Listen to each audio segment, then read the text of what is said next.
चलिए हो जाइए तैयार गुरु, करने वाले हैं आज 18 सितंबर थर्ड शिफ्ट का रिव्यू। उससे पहले अगर आप चैनल पे नए हैं तो चैनल को सब्सक्राइब कर लीजिए, नोटिफिकेशन बिल को साथ साथ ऑन कर लीजिएगा। और दोस्तों इससे पहले आपको बता दें कि आपको इस वीडियो का पीडीएफ आपको फ्री ऑफ कॉस्ट मिलेगा। आपको कहाँ मिलेगा? तो टेलीग्राम ग्रुप से जुड़ जाना है, वहाँ पर आपको मिल जाएगा। इसके अलावा व्हाट्सएप पर मैसेज कीजिएगा, वहाँ से भी आप प्राप्त कर सकते हैं। और दोस्तों आप हमारे 17 सितंबर मतलब 17 अगस्त और 15 सितंबर तक का पीडीएफ लेना चाहते हैं, भी डिटेल एक्सप्लेनेशन के साथ पूरे शिफ्ट का और जीके जीएस करंट साइंस सभी प्रश्नों का, तो आप हमें व्हाट्सएप मैसेज कीजिएगा इस नंबर पर। ध्यान रहे कॉल नहीं कीजिएगा ज़्यादा, फिर आप व्हाट्सएप को ही कीजिए, तो आपको मात्र 20 रुपये के न्यूनतम शुल्क पर आप ये वीडियो प्राप्त कर सकते हैं। चलिए दोस्तों शुरू करते हैं। आज का कैसा कैसा प्रश्न आपको थर्ड शिफ्ट में देखने को मिला था। तो दोस्तों पहला तो प्रश्न आपका सबसे ईजी थोड़ा सा यूपीएससी लेवल के प्रश्न को पूछा गया था कि राष्ट्रपति बनने के संदर्भ में आपका कौन सा कथन आपका गलत है। ठीक है, तो ऑप्शन आपका दिया गया था 35 साल होना चाहिए और 10 साल आपका पार्लियामेंट का मेंबर होना चाहिए, एक्सपीरियंस होना चाहिए। इसके बाद दोस्तों आपका इंडियन का भारतीय नागरिकता होनी चाहिए या कोई लाभ पद पे आपका नहीं रहना चाहिए। तो इसमें से आपको छांटना था कि कौन सा ऑप्शन आपका गलत है। तो 35 वर्ष आपका होना चाहिए, आपका बिल्कुल सही है। आपका पिछले शिफ्ट में भी ये प्रश्न आएगा। भारत के नागरिक होना चाहिए, तो राष्ट्रपति भारत का बन रहे हैं तो भारत का नागरिक होना ही चाहिए। इसके अलावा लाभ का पद पर नहीं होना चाहिए, ये आपका सही है। तो आपका गलत कथन चुना था, तो आपका गलत हो जाएगा। 10 ईयर पार्लियामेंट मेंबर एक्सपीरियंस मतलब 10 साल आपका पार्लियामेंट शासन का एक्सपीरियंस होना चाहिए, ये कथन आपका बिल्कुल गलत था। तो आपका वही 10 ईयर पार्लियामेंट मेंबर एक्सपीरियंस सही हो जाएगा। आपका कौन ऑप्शन में था आप अपना देख लीजिएगा। राष्ट्रपति की बात करें तो आपका देश का प्रथम नागरिक होता है राष्ट्रपति का। भारतीय राष्ट्रपति का भारतीय नागरिक होना आवश्यक है। राष्ट्रपति की पर्याप्त शक्ति होती है। कुछ पदों के अलावा राष्ट्रपति के पद पर निहित अधिकांश अधिकार वास्तव में प्रधानमंत्री की अध्यक्षता वाले मंत्रिपरिषद के द्वारा उपयोग की जाती है। तो आपका कार्यकारी राष्ट्रपति होता है, जो कि आपका भारत का कार्यकारी शक्ति प्रमुख होता है। और वास्तविक शक्ति दोस्तों आपका प्रधानमंत्री के हाथों में होता है। अब ये जो योग्यता है आपका किस अनुच्छेद से संबंधित है? तो ये आपका आर्टिकल 58 से संबंधित है। उसी में आपका योग्यताओं से संबंधित राष्ट्रपति बनने का प्रावधान किया गया है। ठीक है, अगला क्वेश्चन ये पॉलिटी से कि पंचायत का जो चुनाव होता है कितने वर्षों के लिए होता है, मतलब ग्राम पंचायत का चुनाव, ग्राम सभा का जो चुनाव होता है आपका कितने सालों के लिए होता है। ये प्रश्न आपका 5 से 6 बार किया, जितना शिफ्ट में हुआ है। 1-2 शिफ्ट छोड़ के देखें तो हर शिफ्ट में आपका पूछा गया है। तो भारत में हुए चुने प्रतिनिधियों की बात करें तो आमतौर पर उसका चुनाव 5 वर्ष के लिए होता है। पंचायत चुनाव ये स्थानीय स्तर विकास, स्थानीय स्तर के मुद्दे को अच्छी तरह समझ पाने के लिए प्रतिनिधियों को चुनाव किया जाता है। इनका कार्य भी दोस्तों आपका 5 वर्ष का होता है। भारत में पंचायत चुनाव 5 वर्षों के लिए होता है। इनके प्रतिनिधि 5 वर्षों के लिए ही चुना जाता है।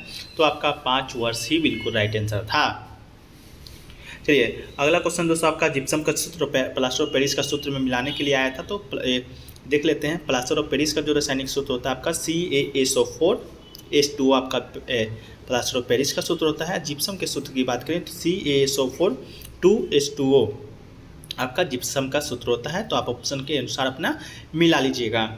चलिए अगला क्वेश्चन है दोस्तों कि कोंकणी किस राज्य की राजभाषा है। सॉरी ये आपका पीडीएफ मिस्टेक है, कोंकणी आपका नहीं आया था, आपका आया था कंगड़ी। कंगड़ी किस राज्य की राजभाषा है, तो ये उसको आगे नीचे के स्लाइड में दिखेंगे। तो इसके अलावा कोंकणी जब आएगी है तो जिनका एग्जाम है वो देख लीजिए। कोंकणी की बात करें तो कोंकणी गोवा, महाराष्ट्र के दक्षिण भाग, उत्तर कर्नाटक के उत्तरी भाग, केरल के कुछ क्षेत्रों में बोली जाती है। भाषाई तौर पर यार भाषा से संबंधित और मराठी से इसका काफ़ी निकटतम संबंध है। तो कोंकणी भाषा के संबंध में आपका प्रश्न आ चुका है, इसलिए इस प्रश्न को शामिल करने का मकसद था। आपका गोवा की राजभाषा है, इसके अलावा महाराष्ट्र कर्नाटक में भी बोला जाता है। ठीक है, अगला क्वेश्चन था तो प्रियंका मोहंती को कौन सा पुरस्कार दिया गया है। तो 28 वर्षीय पर्वतरोही प्रियंका मोहंती की बात करें तो युवा मामले और खेल मंत्रालय के द्वारा भूमि साहसिक के क्षेत्र में उत्कृष्ट योगदान के लिए प्रतिष्ठित तेंजिंग नोर्गे राष्ट्रीय साहसिक पुरस्कार के लिए चुना गया था। ठीक है, तो आपसे प्रश्न ये शायद पूछा गया था तेंजिंग नोर्गे राष्ट्रीय पुरस्कार से किससे सम्मानित किया गया है। तो ये आपका प्रियंका मोहंती जी बिल्कुल राइट आंसर था। लैंग्वेज भले ही चेंज हो लेकिन आपका क्वेश्चन है जो कि दोस्तों आपका इसी से रिलेटेड आया था। चलिए अगला क्वेश्चन था दोस्तों कि कोल इंडिया लिमिटेड की स्थापना कब हुई थी। तो दोस्तों बात करें कोल इंडिया लिमिटेड की तो ये आपका स्थापना नवंबर 1975 में आपका हुआ था। आपके ऑप्शन में भी 1975 ईस्वी ही दिया गया था, जो कि आपका सही था। अगला क्वेश्चन था दोस्तों अर्थवर्म का रेस्पिरेटरी कहाँ से होता है, मतलब आपका जो केचुआ आता है अर्थवर्म वो शोषण कहाँ से लेता है। तो केचुआ दोस्तों अपने जो शोषण है आपका त्वचा से करता है। इसमें कोई लोमिक द्रव से बना एक दोहरा परिवहन तंत्र जो कि द्रव से भरे कोइलम और एक सरलबद्ध संचार प्रणाली के भीतर चलता है। तो आपका पूछा गया था रेस्पिरेटरी कहाँ से होता है। तो आपका इसका जो टोचन है श्वसन से होता है, स्किन। तो आपका राइट आंसर हो जाएगा। चलिए अगला क्वेश्चन दोस्तों पूछा गया था तेजस, जो कि दोस्तों यूए में अनुराग ठाकुर के द्वारा लॉन्च किया गया था स्किल देने के लिए, मतलब जॉब और स्किल के लिए। तो उसका फुल फॉर्म आपसे पूछा था। तो तेजस का जो फुल फॉर्म होता है training for Emirates job and skills. आपका ये बिल्कुल राइट आंसर था, जो कि 28 मार्च 2022 को अनुराग ठाकुर ने दुबई में तेजस लॉन्च की। यह स्किल इंडिया इंटरनेशनल प्रोजेक्ट के तहत शुरू किया गया था और SIIP के द्वारा भारतीय परीक्षित करने के लिए पहले, ताकि उन्हें विदेश में रोजगार मिल सके। तो ये किससे संबंधित है? तो आपका रोजगार से संबंधित है, जो इसका जो फुल फॉर्म होता है training for immediate job and skills. आपका राइट आंसर हो गया। ये तेजस आपका वायुयान नहीं, जो आपका तेजस बनाया गया है, ये आपका रोजगार से संबंधित वाला तेजस था, जो कि अनुराग ठाकुर के द्वारा 28 मार्च 2022 को लॉन्च किया गया था। चलिए, अगला क्वेश्चन था कि हिमालय की जो फुट हिल्स है उस पर कौन सी श्रृंखला है? सबसे लंबी श्रृंखला का शायद आपसे पूछा गया, तो ऑप्शन था पीर पंजाल, काराकोरम, लद्दाख, अरावली। ठीक, तो आपका पीर पंजाल हिमालय या उससे कम हिमालय की सबसे लंबी और सबसे महत्वपूर्ण श्रेणी है, तो आपका Pir Panjal option right answer हो जाएगा। तो पीर पंजाल जिन्होंने मारा होगा आपका बिल्कुल सही होगा।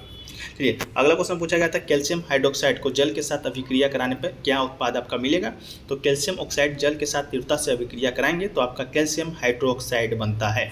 ठीक है, कैल्शियम हाइड्रोक्साइड आपका बिल्कुल राइट आंसर हो जाएगा। जब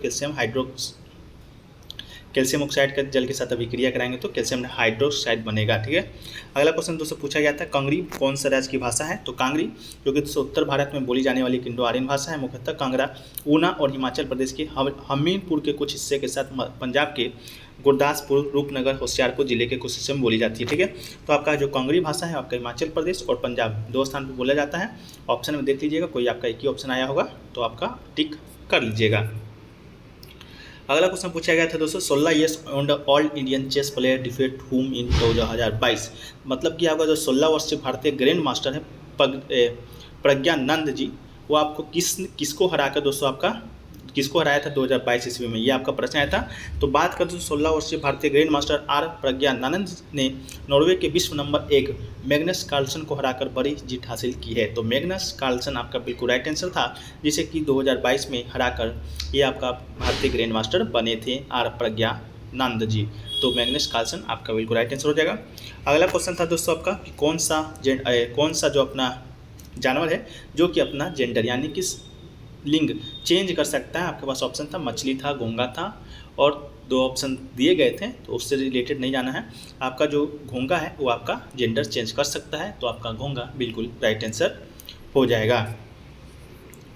इसके अलावा दोस्तों आपसे पूछा गया था कि स्थल का देवता, ठीक है, स्थल का देवता पूछा था। हिंदू पौराणिक कथा के अनुसार आपका स्थल के देवता कौन है? तो आपका ऑप्शन में इंद्र, विष्णु ये सब करके दिया गया था। तो मेरे ख्याल से दोस्तों आपका स्थल का देवता विष्णु बिल्कुल राइट आंसर हो जाएगा। इसके अलावा आपको क्या लगता है आपका क्या आंसर है वो आप कमेंट सेक्शन में बताइएगा। अगला क्वेश्चन था दोस्तों आपका रामनाथ कोविंद 2022 में कौन सा पुरस्कार दिया गया है? मतलब कि जो पूर्व राष्ट्रपति थे हम लोग के भारत के रामनाथ कोविंद 2020 में उनको कौन सा पुरस्कार दिया गया था? शायद इस तरह का कोई प्रश्न आया था, तो इसका जो आंसर नहीं मिल पाया है, शायद क्वेश्चन ही गलत हो तो आपको कमेंट सेक्शन में बताइएगा। एक दोस्तों आपका आर्टिकल से संबंधित प्रश्न आया था, जिसका आपका सही आंसर आर्टिकल 15 था। आर्टिकल 15 दोस्तों धर्म वंश मूल के स्थान पर आपसे भेदभाव नहीं होगा, इससे संबंधित आपका आर्टिकल 15 है। इसके बाद आर्टिकल 16 की बात करें तो ये आपका लोक नियोजन से संबंधित है कि लोक नियोजन में आपका आपसे भेदभाव नहीं होगा। इसके बाद 17 की बात करें तो 17 में आपका अस्पृश्यता का अंत है। 18 में दोस्तों आपका है उपाधियों का अंत है। इसके अलावा दोस्तों बात करें आपका 19 में, तो 19 में क्या तो आपका आर्टिकल 15 से सही आंसर था। तो आपका आर्टिकल 15, 16, 17, 18, 19 सभी बता दी हैं। अपना देख लीजिएगा आपका क्या आंसर आया था। तो दोस्तों अभी तक इतना ही प्रश्न बच्चों के माध्यम से भेजे गए हैं, जो कि दोस्तों आपका एक्यूरेट 100% ऑथेंटिक प्रश्न है। इसके बाद दोस्तों आज के लेवल की बात करें तो आज का जो लेवल था आपका इजी लेवल था। आपका जो आज का गुड अटेम्प्ट है वो आपका 17 से 75 तक दोस्तों आपका गुड अटेम्प्ट आज का है। तो जिन लोगों ने बनाया होगा आपका 70 से 75 आपका बिल्कुल राइट आंसर हो जाएगा। जीके जीएस का प्रश्न आपका उसी लेवल के पूछा जा रहे हैं जिस लेवल के प्रश्न आपको हमेशा पिछले शिफ्ट में पूछे गए हैं। इसके बाद साइंस का जो प्रश्न है आज पिछले शिफ्टों की अपेक्षा कुछ हद तक ईजी आए थे। और मैथ रीजनिंग की बात करें तो मैथ और रीजनिंग का आपका जो है लेवल वो आपका वो उसी तरह से है, एकदम इजी है। आप अगर टाइम प्रैक्टिस किए होंगे मैथ का तो आप इजी पूर्वक बना सकते हैं। इसके बाद रीजनिंग से आपका वही प्रश्न पूछा जा रहा है डायरेक्शन से, सीटिंग अरेंजमेंट से। इसके बाद दोस्तों आपका कैलेंडर से प्रश्न आपको रीजनिंग में देखने को मिल रहे हैं। हालांकि प्रश्न अभी मैथ रीजनिंग का बच्चों को याद नहीं रहता है, भेज नहीं पाते हैं। तो यही आपका आज के पेपर का लेवल था। इसके अलावा दोस्तों कोई भी प्रश्न छूट गया होगा तो उसके लिए आपको टेंशन नहीं लेना है। इसके लिए आपको पीडीएफ की व्यवस्था की गई है। पीडीएफ आपको कहाँ मिलेगा? टेलीग्राम चैनल पे आप ज्वाइन कर सकते हैं, लिंक डिस्क्रिप्शन बॉक्स में दिया रहेगा। इसके अलावा आप हमारे व्हाट्सएप ग्रुप को भी ज्वाइन कर सकते हैं, वहाँ भी भेज दिया जाएगा। इसके अलावा आपको 9973741666 पर व्हाट्सएप मैसेज भी करना है, वहाँ भी आपको दे दिया जाएगा। सभी तीनों जगह में से कहीं भी आप करते हैं तो आपको PDF मिल जाएगा। इसके अलावा दोस्तों 17 अगस्त से 15 अगस्त तक, मतलब 17 अगस्त से 15 सितंबर तक के एक प्रश्नों का PDF एक तैयार किया गया है, जिसमें आपको डिटेल एक्सप्लेनेशन के साथ सभी शिफ्टों के सभी टॉपिक वाइज सेक्शन वाइज आपको प्रश्न का मिलेंगे आंसर के साथ। तो आप इसे अगर लेना चाहते हैं जिनका अगले आने वाली शिफ्टों में एग्जाम बाकी है रिवीजन के लिए, तो आप हमें व्हाट्सएप मैसेज कीजिएगा। व्हाट्सएप नंबर ऊपर दिया गया है। आप मात्र 20 रुपये के न्यूनतम शुल्क पर आप उसे प्राप्त कर सकते हैं। तो लेने के लिए आप हमें व्हाट्सएप मैसेज कीजिएगा, आपको वहाँ से मिल जाएगा। इसके अलावा दोस्तों वीडियो कैसा लगा कमेंट सेक्शन में बताएगा। अच्छा लगा वीडियो को लाइक कीजिएगा और दूसरे में कीजिएगा। चैनल पर नए चैनल को सब्सक्राइब कर नोटिफिकेशन बेल को भी साथ साथ ऑन करिएगा। मिलते हैं नेक्स्ट वीडियो में, जब तक के लिए जय हिंद जय भारत।